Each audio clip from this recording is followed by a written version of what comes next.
So guys ഇന്നെന്ന് വെച്ചാൽ എന്താ പറയുക, പ്രദീപ് രംഗനാഥൻ്റെ ഒരു ഡ്രാഗൺ മൂവി റീവാച്ച് ചെയ്തു, ലവ് ടുഡേ റീവാച്ച് ചെയ്തു. സോ ഇതിനു മുമ്പ് വന്ന പടങ്ങളാണ് അത്. പക്ഷേ എന്താ പറയുക, ഇതിന് ശേഷം വന്ന ഡ്യൂഡായാലും ശരി, LAK ആയാലും ശരി, രണ്ടും എനിക്കത്ര വർക്ക് ആയിട്ടില്ല. പ്രദീപ് രംഗനാഥൻ്റെ തന്നെ ഏറ്റവും നല്ല വേസ്റ്റ് മൂവീസാണ് എന്ത്, ലവ് ടുഡേ, പിന്നെ നമ്മുടെ ഡ്രാഗൺ. ഈ രണ്ട് പടം ഇനിയും തുടർന്ന് ഇതേപോലത്തെ പടം തരുമോയെന്നൊന്നും എനിക്ക് അറിഞ്ഞൂടാ. കാരണം പുള്ളി ഫുൾ ഫ്ലോപ്പ് എന്ന് പറയാൻ പറ്റില്ല. പക്ഷേ ഡ്യൂഡ് 100 അടിച്ചെന്നാണ് പറഞ്ഞത്. പക്ഷേ എനിക്കത്ര ഇഷ്ടപ്പെട്ടില്ല ആ പടം, സീരിയസ് ആയിട്ട് പറയാം. കാരണം എന്തോ അത്ര ഇതൊന്നുമില്ല. എന്തുകൊണ്ടാണ് അത് എടുത്തതെന്നൊന്നും അറിയില്ല. കാരണം അത്രയ്ക്ക് ഇൻസ്പിറേഷൻ ആയിട്ടുള്ളൊരു പുള്ളി തന്നെയായിരുന്നു. ഒരു ഷോർട്ട് ഫിലിമിലൂടെ വന്നു, ശേഷം ഡയറക്ടറായി. കോമാളി എന്നുള്ള പടം സൂപ്പറാണ് ഡയറക്ടർ വൈസ് കേട്ടോ, ആക്ടർ വൈസ് അല്ല. ലാസ്റ്റ് ഒരു ക്യാമിയോ കൊടുത്തു, സോ നൈസ്.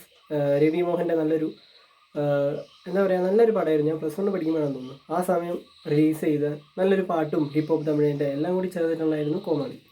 ശേഷം ഇയാൾ അഭിനയിക്കാൻ പോകാമെന്നുള്ളൊരു റൂമർ കിട്ടി. അത് വല്ലാത്തൊരു സംഭവം തന്നെ. കാരണം സർപ്രൈസ് ആയിപ്പോയി. ഇത്രയും പ്രതീക്ഷയില്ല വലിയൊരു പടത്തിൻ്റെ ഇത്.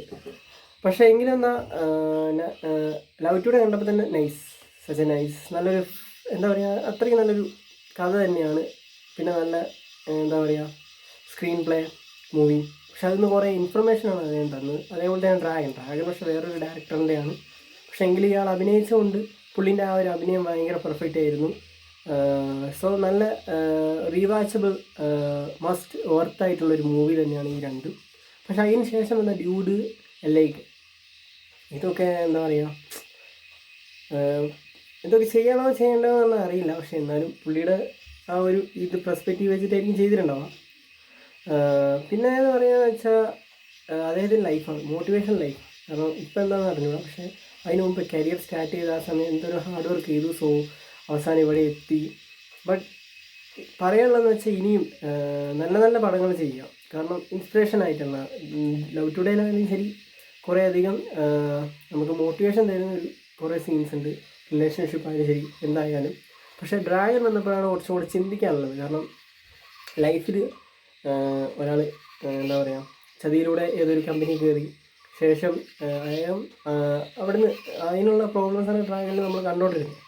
പക്ഷേ എങ്കിലും എന്താ പറയുക, ഈ ഡ്രാഗൺ എന്ന് പറഞ്ഞ പടത്തിൽ തന്നെ കുറേയധികം ലെസൺസാണ് വന്നിരുന്നത്. കാരണം ലേൺ ചെയ്യുക, മാർക്സുള്ള കാര്യമില്ല, ലേൺ നല്ലോണം ചെയ്യുക, സ്കില്ല് ഡെവലപ്പ് ചെയ്യുക, അങ്ങനെ ഡെവലപ്മെൻറ്റ് ചെയ്യാമെന്ന കാര്യമാണ് പറഞ്ഞത്. സോ എന്താ പറയുക, അങ്ങനെയാണ് ഒരു മോട്ടിവേഷൻ തരുന്ന ഒരു 2 പ്രദീപ് രംഗനാഥൻ്റെ വർത്ത് ഫിലിംസ് തന്നെയാണിത്. അതിലിപ്പോൾ ഡ്രാഗൺ എടുത്ത് പറയണം.